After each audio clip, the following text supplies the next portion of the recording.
Welcome to After Hours at Traders Post for January 31st, 2025. I'm Tom Hartman, joined by Mike, the NVIDIA kid Christensen. Tonight, we've got three market chicken stories. First, gold is ripping higher on fears of new Trump tariffs, and the short squeeze is getting out of control. Maybe. With London and New York gold shortages making waves, is it just the beginning of a short squeeze? Next, abolishing the income tax and the end of the US dollar as a global reserve currency. A radical idea, but one with serious implications. We'll break down Triffin's paradox and what it means for Bitcoin. And finally, did DeepSeek just kill the NVIDIA trade? While Kathy Wood is bullish on AI, she's waiting on NVIDIA. Should you?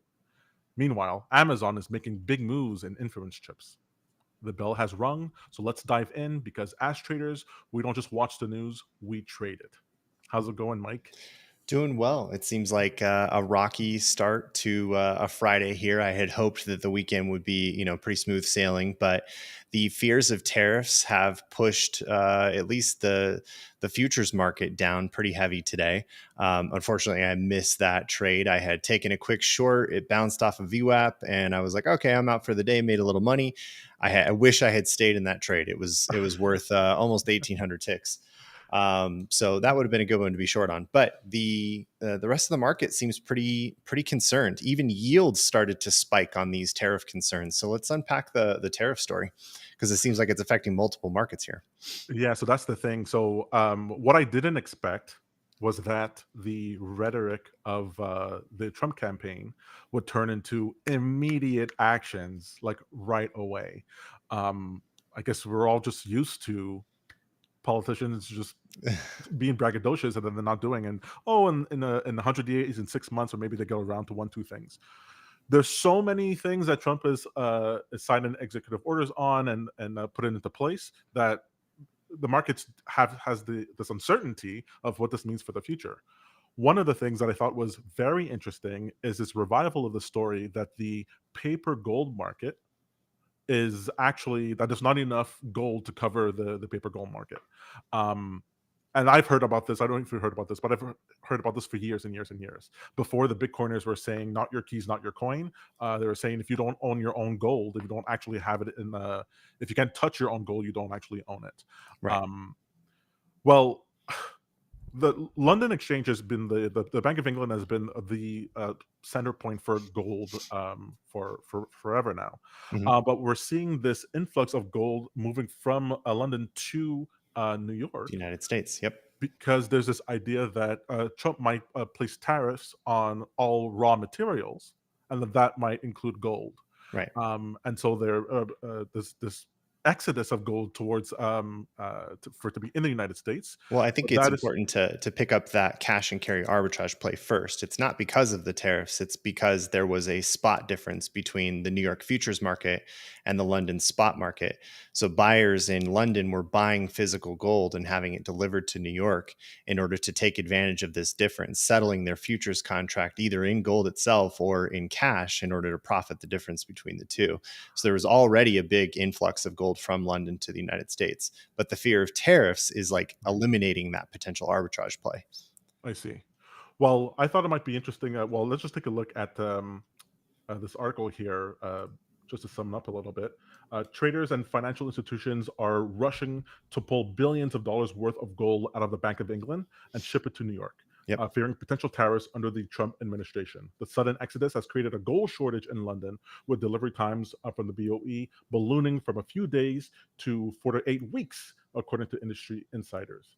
The Financial Times first reported the story, revealing that traders have stockpiled $82 billion worth of gold reserves in New York since November US election. This Hmm. massive movement of gold has left the BOE struggling to meet demand, raising questions about the central bank's ability to fulfill its obligations and sparking fears of potential default. Um, the what I find here is this the second heading, Bank of England gold dilemma as the default looming. The Bank of England, which holds 5,365 metric tons of gold on behalf of third parties, including financial institutions and other central banks, is now facing unprecedented demand for physical delivery. So people are actually now requesting the actual delivery of the gold. Yes. according to the BOE's December 1st, 2024 report, the bank holds the equivalent of 172.5 million ounces of gold. However, industry experts suggest that the BOE might have leased out far more gold than it actually holds, a practice that has long underpinned the paper gold market. People can't get their hands on gold because so much has been shipped to New York and the rest is stuck in the queue. Liquidity in the London market has been diminished. The BOE's refusal to comment on the situation has only deepened concerns. Market players are asking a simple question: if the BOE claims to hold 5,365 metric tons of gold and only 393 tons have been shipped to New York, why is there a 4 to 8 week delay in fulfilling delivery requests?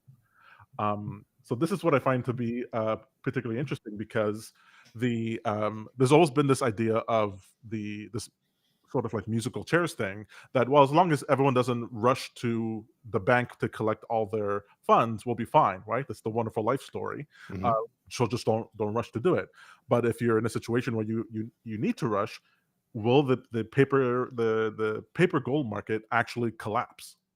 And I think it would be quite fitting that Trump's tariffs and Trump's plans could potentially collapse a market that's been around for what is it, 80 years now. Um, so the actually, I wanted to pull up something here, if you don't mind. Second, this was from Powell. I don't know if you watched the last press briefing for the Fed. Bits of it. I've never heard so much. So I've never heard him say, "I don't know," this many times inside of a press conference. Powell generally doesn't like to say, "I don't know." In fact, all the Fed chairs don't like to say, "I don't know." Um, but he does. And so I just wanted to play this clip here. They were basically asking what are the impacts of the tariffs on businesses, on individuals. Like, how are you factoring this into your decision making, whether you should raise a pause or cut rates? Be short clip 1 second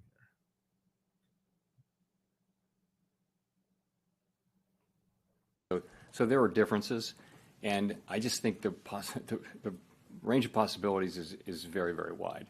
We just don't know, and I don't want to start speculating, as tempting as it is, because we really don't know. And we didn't know, by the way, in 2000 and I guess 18. Yeah, we didn't really know, and again, the range of possibilities very, very wide. We don't know what's going to be tariffed. We don't know for how long or how much, what countries. We don't know about retaliation. We don't know how it's going to transmit through the economy to consumers. That really does remain to be seen. There are lots of places where that All right, I just want to play that because I have never ever heard that from him before. Him just standing there shaking his head, going, "We have no idea what this is going to do to Well, we anything." don't exactly have a lot of examples of this in the past where presidents have been in a position to be able to impose tariffs across the board in multiple countries at multiple levels. And worse than that, it seems unclear as to not only when they will be implemented, but at what percentage and the impact that it will actually have on our economy. That's right. So that translates into volatility, right? Right. Whenever there's going to be volatility, and we're going to have fat tails, left and right tail opportunities. That means for someone like me, a degen like me, betting on tail events Sure. like the collapse of the paper gold market, um, or the opposite, where gold could actually soar drastically in price as the uncertainty festers. These to me are very attractive trades. Well, Um, so yeah, on the gold story now, the play in my mind is to watch gold from here as many of these traders have been shorting the gold futures market and will likely need to buy to cover as pressure starts to build to cover those positions because the cost of importing gold no longer looks like a good cash and carry arbitrage play anymore. If indeed there is a tariff that impacts the gold market, then this trade doesn't really exist. So that could cause the price of gold to continue in the futures market to the upside. That's right. And then on top of that is all the uncertainty, the financial uncertainty that Sure, the because policies it's, yeah, cause. couple that with it being a safe haven environment or a safe haven asset, and many people taking flight to that. Yeah, you've got sort of a double whammy here. That's right. So long goal here. Trump could be the guy who he could collapse the paper gold market, and he could also send gold to 5,000.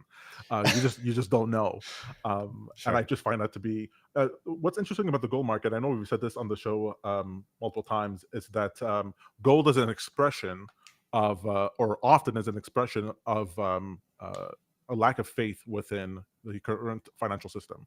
And so one of the major buyers of gold are central banks of other countries. And so when you take a look at those flows, how much they're actually buying, then you know that, hey, people who have a vested interest, like a significant vested interest in the financial system, they're taking bets that, hey, things might go south. So I thought that was pretty interesting. So the trade I would take for this in the short term um, would be long gold. And if the paper market does does collapse and fall, then that's a nice buy the dip opportunity, because it'll certainly be revived afterwards. Yeah. And it's been an interesting one to follow. I mean, as I look at the chart on gold overall, it's been on this incredible trend since October of 22, and it seems to be continuing that trend. So it still looks very bullish. Yeah, absolutely. And I'm not seeing how that's gonna change. All right. Well, this next story here, Mike, is this is what I've been worried about. Has to do with the Trump saying that he wants to abolish the income tax. Um, these are the words he floated around some months ago, and I was like, okay, I hope he's just saying that. It seemed like a fly by the seat of his pants sort of talk. Hmm. And I went back and I read a bunch of articles around the time of like things he said he would be doing, and in there was abolishing the income tax, and I sort of dismissed it all because it seemed crazy. Then he's doing all the other things on that list, and then he Makes you wonder. reiterates. Yeah, he reiterated a few days ago the abolition of the income tax. Now, just so that you know, my position is clear on that. I do think um, taxation in and of itself is inherently, in the libertarian idea, um, detrimental to the population if it's done in such a way where there's overspending inside of the government, and then the money's not being used wisely. So I could understand if a politician comes in and says, "Hey, money's not being spent properly at the government. We need to abolish the tax, put more money back into the hands of the people, and we'll have a more productive society." Hmm. I could totally understand that. What I don't hear from Trump or from anyone in his cabinet is this idea of the Triffin's dilemma, where the reason why there's trade deficits with the United States with other countries, and high taxation rates and this exodus of dollars from the United States out to the rest of the world, is that this is what happens with a reserve currency. When you have a reserve currency, a global reserve currency, you have the advantage of being able to print your own currency, to be able to export dollars. You have, you could use sanctions with a currency. You have a bunch of advantages, but one of the disadvantages is that you must supply the world with dollars. Like, you have to send those dollars out, because the whole world is dependent on the access to those dollars in order to engage in commerce. And so if Trump, along with the tariffs and the and abolishing the income tax, um, both in rhetoric and in action, reduces the number of dollars that gets exported out, that is very deflationary for the rest of the world. Um, we're already going to be seeing that in Canada with the tariffs. He's put in 25% tariffs on Canadian goods, and he wants to eliminate the trade deficit with Canada. And it bothered me that he spoke to Justin Trudeau, who was prime minister at the time. He says, "Hey, why do we have this trade deficit?" And Trudeau's like, I don't know why we have this trade deficit." He should have said, "Oh, it's because you need to do this in order to be the world hegemon. Like, this is part of the deal that you guys get to rule the entire financial system of the planet, and that you have these trade deficits." And he didn't say that. So if this happens, if the income tax gets abolished, you need this onshoring of manufacturing and production back to the United States, and it could be very, very, very good for the United States, but terrible in the short term uh, for the rest of the nation, rest of the nations. It'll cause a lot of disruption. There's no question about it. That said, there's already roughly a $10 trillion opportunity in reshoring that has already begun. So it's not like manufacturers are waiting to consider moving to America and start production efforts here. That effort's already been underway since 2018, when Trump was first introducing different tariffs across the board. And both lumber and steel were impacted by the tariffs that existed during that period. So I think it's important to recognize that the reshoring effort has already begun. We're sort of starting that process already, and there actually have been, some industries that have started to crop up in response to that, which are beginning that process already. So while the correct response is to say, okay, we need to bring manufacturing here to the United States, the way that we replace income tax is the part that I'm most interested in. I think Trump was referring to this as the External Revenue Service, where they would be tasked with collecting those tariffs and duties and revenues from other foreign sources. But I don't know if that's enough. I don't know if that's enough revenue to really cover the amount of spending we have. I think what I've always thought was a more logical solution was to switch to something that would be more like a flat tax or something like the Fair Tax Act, where we have implemented more of a sales tax approach to consumption, so that on the flip side, you've got this ability to decide whether or not you want to even spend money to, either retain more of your income, or when you do spend, you have to spend a little bit more, because that goes back to the revenue service. But in either event, or even if it's a coupling of the two and we implement some kind of sales tax, I don't know, I'm kind of for this idea. I mean, I'm not exactly a huge fan of income tax to begin with. Not only is it a laborious process, but I'd rather keep more of my income. Thank you very much. Well, see, I'm all for that in practice. Like, I get that, but the I guess the question I have for you is, especially as an American citizen, the idea here is that there's a certain level of suffering that the Americans have to take in order to finance the rest of the world. And would it be better for if you had a choice of no longer being the reserve currency of the world, having a high level production and basically like how America was before World War II, just a powerhouse production, satisfy all your needs. Would you prefer to have that, or would you prefer to have the world reserve currency where everyone's selling the Americans goods? Right, you're the target of all the goods because people want the dollars out. So you get less products if you're no longer the reserve currency, but more stability, I guess, locally, versus what it is now, which is instability but world hegemon. Yeah. Well, I think it's been the reserve currency that has allowed us to have such a deep and sort of poor trade deficit for some time now, because production has mainly left the United States for decades now. I don't think it's a bad thing to see some of those reshoring efforts make it back to the United States, creates jobs and improves our economy, will overall increase our GDP and our overall exports, shore up some of that difference. I agree with you from the perspective that it will create volatility. It will create short-term suffering for people at the lower income levels, and it will impact many, many other countries around the world. So it's not exactly something that I can look at and say, well, this is the most rational way to continue that helps everyone at the same time. But I think this is the administration we have. So I guess we have to prepare ourselves for volatility. What is the trade out of this? Yeah, so the trade here is well, I just wanted to play this quick video, just first explaining a little bit of Triffin's paradox, but the end is the most important part to me. And Triffin himself spoke about it, so I think you'll recognize the trade. Step number 2, Triffin's paradox explained. The way this works is the country with the reserve currency has to run trade deficits. In other words, it has to export its currency outside of its domestic economy. If it doesn't do this, it slows global growth potentially creating social instability. The paradox is if it does run large enough trade deficits, this can create instability in the currency itself. To understand this better, let's go right back to the internet.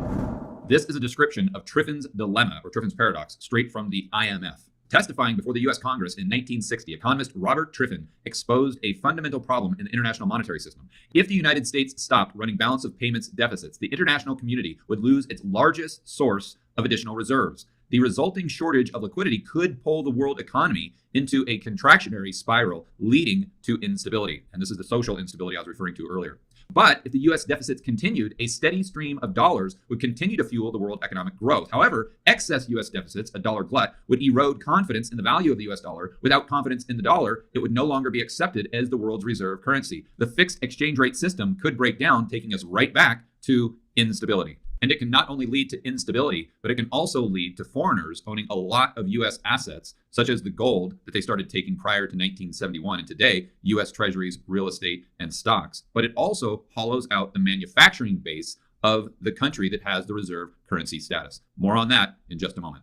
And as an interesting side note, Triffin's solution to his dilemma, or his paradox, was to create a whole new reserve currency, one that wasn't tied to any individual country. And this was basically the genesis, along with Bretton Woods, to the IMF, the World Bank, and the SDR we have. All right. So if only we had some kind of currency that, was a good store of value, that was accessible to the whole world, and was created in a way that was even better in a digital format. Is that where we're going with this? Is that That's exactly is that the play? right. I think there's this thing called Bitcoin that might be worth pointing to. That's exactly right. Here's the interesting part. The Triffin's paradox is you can't escape it. With the world reserve currency, you're going to get to the collapse of the financial system either way. Whether the nation proceeds to continue with creating the deficits, they'll eventually hollow out their country completely. Or if they decide, no, we want to do like what Trump is doing right now, focus on domestic, well, then you will no longer get the reserve. You'll no longer have the reserve currency anymore. And so the world reserve currency ends either way. And imagine over the next 10 years or so, that did happen. It got to the end. Okay, now we have to rethink what the world reserve currency is, and they have to choose something. Well, they already tried BRICS, right? That didn't really take off. The only option that people would have now is Bitcoin or some sort of cryptocurrency. I'm even saying some sort of cryptocurrency. It has to be Bitcoin. They're going to choose Ethereum? No, they're going to choose Bitcoin. And so long Bitcoin seems to be like the play, which has always been what the Bitcoiners were saying, that the financial system was eventually going to collapse and that an alternative would need to be chosen. So I think that's pretty interesting. And long Bitcoin. So long gold, long Bitcoin. These are all the prepper trades. That's what I mean. We're seeing safe haven flights right now, and that is worth pointing out. I had a conversation earlier today about the Shiller PE again. We just crossed 38 for the average price to earnings of the S&P 500. My favorite metric for keeping an eye on whether or not stocks are overextended. So I just feel like a lot of variables are starting to line up here in terms of potential sell-off for the stock market. And, obviously there will be flights to safe haven environments. Given the tariff concerns and the inflation concerns, where the Fed has remained paused on interest rates, you're already seeing a rise in long-term interest rates and yields as well. It just feels like the market's kind of looking for a place to store cash right now rather than investing in stocks. That's right. When we actually take a look at what's going on with the dollar, I'm looking at the dollar and I'm not seeing it actually choose a particular direction. We're seeing here, let me just pull it up. Well, it's still looking pretty bullish, but you're right. There was a little bit of a sharp pullback there. Well, it's that we mentioned before, the last time Trump came to office, what was it, 2016? We had this sharp fall on the dollar, which is what, that's what I would want to see for liquidity to increase, for this dollar to fall to this level. But if the idea that Trump is putting on all these efforts that are inflationary, right? deportations, the tariffs, these are all potentially inflationary, and that the dollar is still bullish. I'm not sure what to make of it. It seems pretty crazy.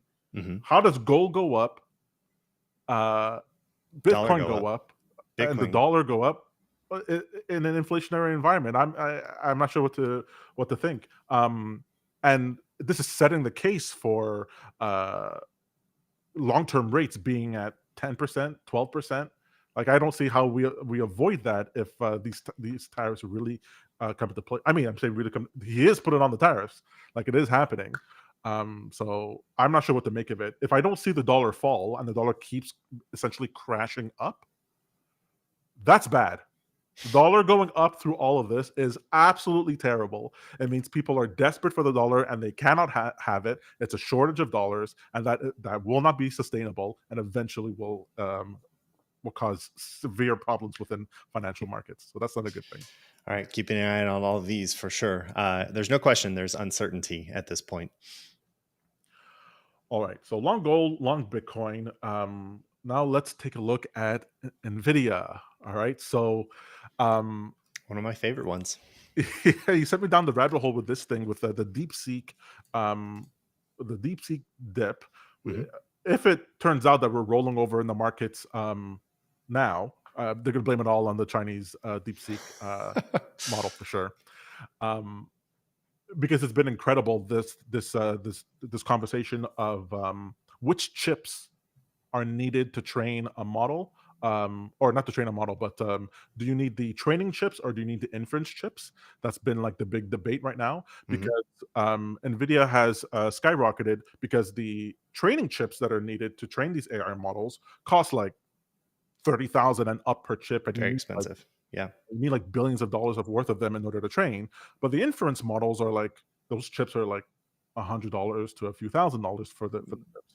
Just running it on consumer grade hardware now. Yeah. So then people are like, well, if you can do inference and you're getting something that's just as good as the training models, what's going on there?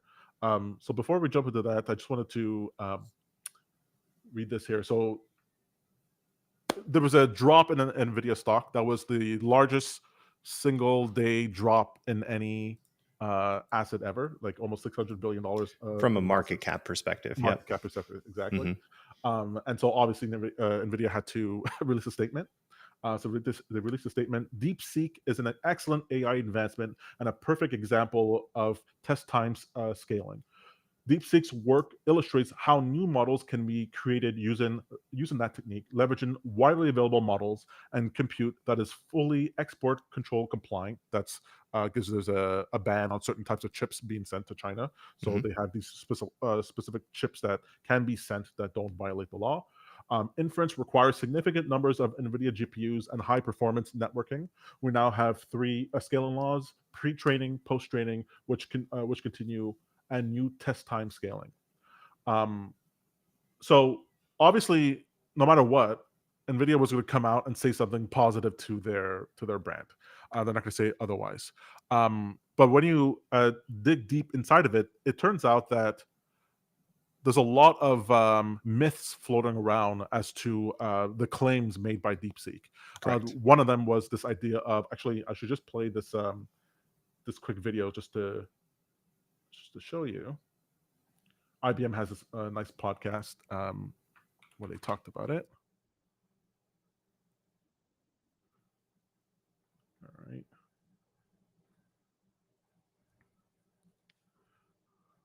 A lot of the mainstream coverage has actually been getting a lot of the facts wrong. So kind of what I want to start with is just to knock down a bunch of myths so we can kind of calibrate as we really kind of peel back and talk about this story. And Kate, I want to start with you because I know you were angry about this in the show Slack, and so I want to give you the chance to kind of like, let loose. I think the first meme that we've heard in a lot of this mainstream news coverage is we can now train state-of-the-art models for $5.5 million. And that's so crazy expensive relative to the kind of numbers that we've heard before, right? I think the Stargate price was $100 billion or something crazy like that. So Kate, how true is that number? Can we really train models for $5.5 million now? So first, the number is true. It's published in the, presumably, it's published in the paper. DeepSeek isn't necessarily hiding anything about this number. It's heavily caveated if you look at it. But the takeaway that people are driving from this number is a little bit crazy. So, yes, training one iteration of a base model, DeepSeek v3. By the way, this all came out in December. This isn't late breaking news as of last week. Back in December, they trained this model. They said one iteration of training it would cost about $5.6 million. But that's like saying if a startup could go and train a model for the same cost, that's like saying if I'm going to go run a marathon, that the only distance I'll ever run is 26 miles. The reality is you're going to train for months, practicing, training, running hundreds and thousands of miles potentially leading up to that one race that then takes 26.2 miles. And if you look at what that number is and take that metaphor even a step further, it's like saying, okay, what if I'm running a race, but I take a break every mile, I stop, I take a drink of water, I take a nap, I come back the next day, I keep running, and you only add up your time from the actual miles that you're running in the race, not all your breaks. That's like the equivalent of what this number represents. It's a really valuable number to understand and impressive. The parts that they're measuring, they did bring down a lot in efficiency. But that number does not represent the cost to go and now train a model. It's not like we're going to have startups now flooding, the ecosystem with their own version of 600 billion parameter mixture of expert models. That's super. Right. So I thought that was pretty interesting that just to put into perspective that the cost is actually more than what people have been pirating 100%. online. Yeah. Not to mention that they're gaining an advantage here. The analogy I'd like to think of here is that the model was effectively trained from a teacher. You can think of it like a student-teacher relationship. You, as a student of an economics professor, can take and download and retain all kinds of information about economics and even do a lot with that information, but that doesn't really speak to the years, decades of experience that professor had in the first place, right? So if much of the model was trained off of leveraging access to OpenAI's APIs, which is the presumption here that's being made, is that they made many, many queries to this existing model that was already built using a much larger infrastructure, then they're using a distillation of a much larger model, right? So they kind of took a little bit of a shortcut here in order to get to a faster version of it. All that said, there's two ways to look at models in general. There's the cost that goes into training it, which we can argue all day long about how much resources were actually required to train the DeepSeek model. And then there's the cost and compute time required for just running that model once it's actually been trained. Because what you're doing is engaging with a completely trained model that's taking new inputs to give you back outputs that it's already prepared.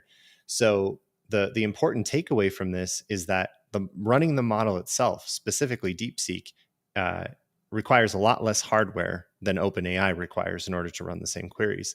That's a big jump in efficiency and will require less hardware over the long run for users to have. But I think the other big takeaway here is that now it's democratized or made it a lot easier for your general consumer to actually access these models, and it's going to change the competitive landscape for what kind of features you want to bake into AI in order to encourage people to want to pay for it. Right now, what is it? $200 a month for OpenAI Pro in order to access some of their latest models. Well, it's going to keep either that price coming down or it's going to make them competitive about adding more value. So you feel better about using something like that versus an open source model.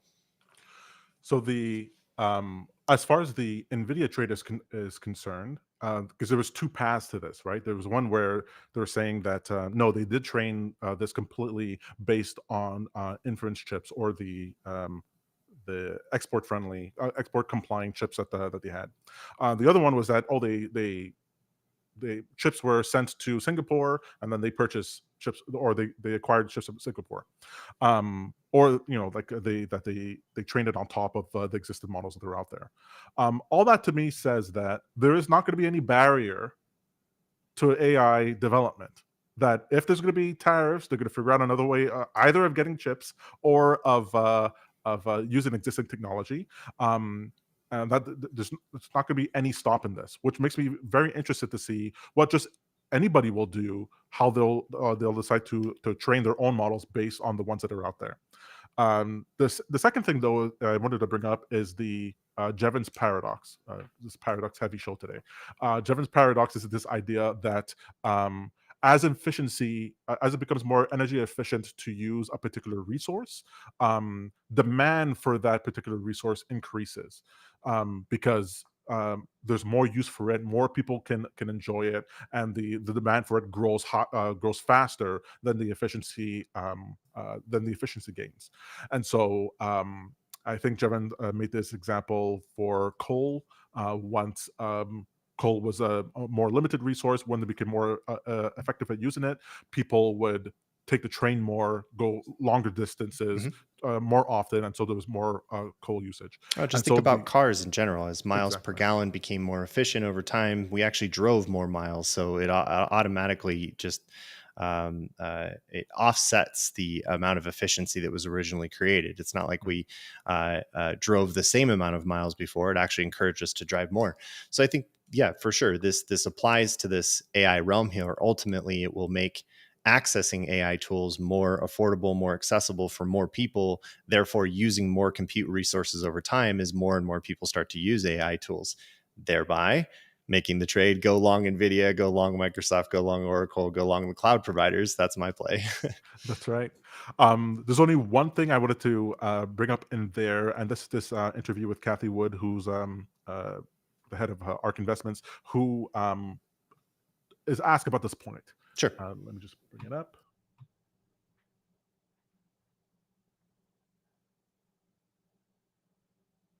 Big question. Are you buying the dip? Well, we're fully invested, and we're very comfortable being fully invested. I think our confidence in the bull market broadening out has increased in the last few days. So sure, the mega caps we think will continue to do well. Maybe NVIDIA, there are some questions about its exalted position in the training chip market. We think inference is going to become more important with these new reasoning models, and that is a more competitive part of the market. But we think that what's happening here is the collapse in the cost of innovation. DeepSeek is adding to it. It has been happening, though. AI training costs have been dropping, led by NVIDIA, 75% per year. And AI inference costs have been dropping 85 to 90% per year. DeepSeek is just putting those very rapid declines into a bit of overdrive here. So I wonder. So that's what I find very interesting here, because when we take a look at Amazon, the Amazon stock, that's been ripping. Amazon is taking off here. It's not participating in the dip of the market at all, whereas NVIDIA is still on its way down here. So you're long the AI plays, but do you care at all about the difference between the inference chips that are much cheaper, and so be focused more on software and how people are tuning these models, or the training chips, which would be AMD, NVIDIA? I don't have a particular position on that. I think it's difficult to tell where a lot of this additional demand is going to come from. So in my mind, the safer bet is, of course, to diversify out and buy a basket of these chip stocks, which is a lot of what I'm seeing. I'm seeing signals coming through for lots of other technology providers in the space, data center stocks. There are even just hardware rack providers out there that provide all the technology, all the hardware involved in actually getting these data centers spun up. So you could certainly buy either AI ETFs or start to roll your own basket of stocks that kind of fit the whole play. It's tough to tell who the big winner at the very end of the day ends up being, but of course, from a technical perspective, there are some Mag 7 participants there that I would argue it looks like a pretty good spot to buy the dip on some of these. The play on NVIDIA, I think, remains in the long run, regardless of the debate between inference and training. largely because the compute requirements are going to continue, especially as we start to train larger and larger models. While the efficiency may improve for different types of models out there, especially in the open source community, I still think that OpenAI's approach to the way that they want to build the next gen model will require the type of compute that they're expecting still. I don't think the release of DeepSeek is going to change much of the trajectory. I would hope it would, don't get me wrong. I'm all for using a lot less infrastructure and energy in order to get these things built. Maybe Microsoft doesn't have to buy that island and build a nuclear power plant after all. That would be great. But the plan, I think, will likely continue for how these bigger and bigger models need to be trained.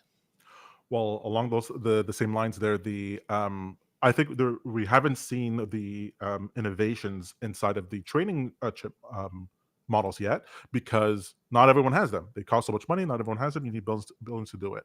And so, of course, we're going to see a lot of those that innovation inside of the cheaper chips. But Sam Altman, CEO of OpenAI, came out with this retort, which I thought was pretty interesting. He says, DeepSeek R1 is an impressive model, particularly around what they're able to deliver for the price. We will obviously deliver much better models, and also it's legit invigorating to have a new competitor. We will pull up some releases. Sure. That means that, or that suggests that they're already sitting on things that they know are way better, and they're like, okay, you wanna put on your gloves? You wanna fight? Let's just go ahead. Let's show you that access to the actual training chips will blow the inference out of the water. And I believe them. I don't think that's just hype. I do believe it. And so to me, the dip on NVIDIA to me is a perfect play. Whereas running for the inference chips, the Meta and Amazon that are up, it's sort of like, well, you're going to get the reversion on that front. So I do like the idea of being long NVIDIA. Not so much AMD, but NVIDIA. Yeah. Taiwan Semiconductor as well, TSM. That's another one that pulled back pretty sharply. There have been a few other names that I saw crop up as well. But no, I think the NVIDIA play still stands. And I think Sam's response to that was appropriate and also really kind of inspiring. It's an important, I think, for a leader, particularly in that position, to encourage competition, especially in this rapidly moving environment. And we benefit so great. They released 03 today, right? 03 just came out I saw today. it. Yeah, I played around with it a little bit today. Take a look at it. It's gonna be so fantastic. Now we just need someone. People are trying to not jailbreak, but to clone the operator, the $200 a month thing for OpenAI.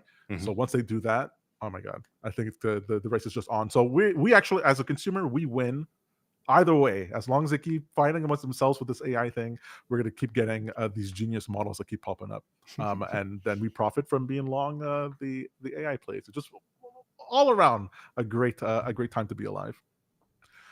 All right.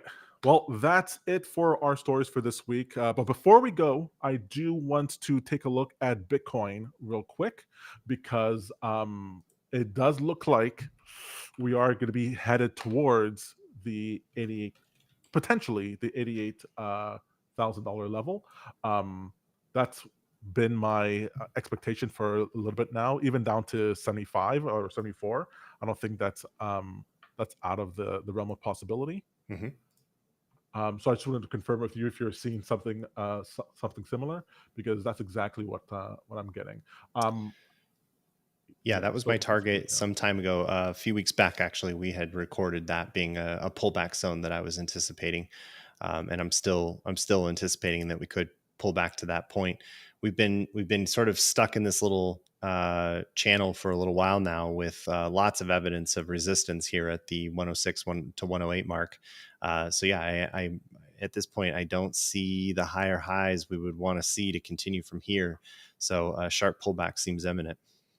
Yeah, there's no conviction for the volume. I'm not seeing any of that. There's this weird. I haven't really dived into the selling pressure that's existed within Bitcoin, because I thought, with the MicroStrategy purchases for Bitcoin, for the uncertainty of the election out of the way, the pro-crypto slant of the administration, I would have imagined seeing a rocketing. I mean, we didn't see that at all happening now. Yeah. At all. And so it seems like we're just floating here on fumes, and once this falls, we should expect to see. I would lower expect to prices. see a buying fervor at the next pullback for sure, with a Right. sharp push to the upside from there. Excellent. Okay. I would like to be on the same page of Mike, guys. If you don't know, I have to be on the same page of Mike for my Bitcoin trades because every time I bet against him, it has not worked out. So that's why I always ask. All right, so that's been great for this week, and we'll be back next Friday for another after hours. Sounds good. Cheers, everyone.